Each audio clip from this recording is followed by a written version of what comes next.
Okay, so we're up here. We just got this sucker lifted and it's been bolted to the supports. This is how we're bolting it. Basically, we have it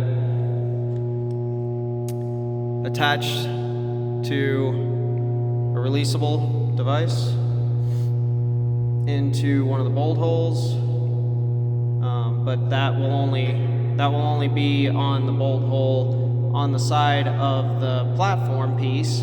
The actual support, we need to get the carabiner out of the way, so we throw this Dyneema sling as a backup in there, and then pretty much just it's light enough that we can just pop this little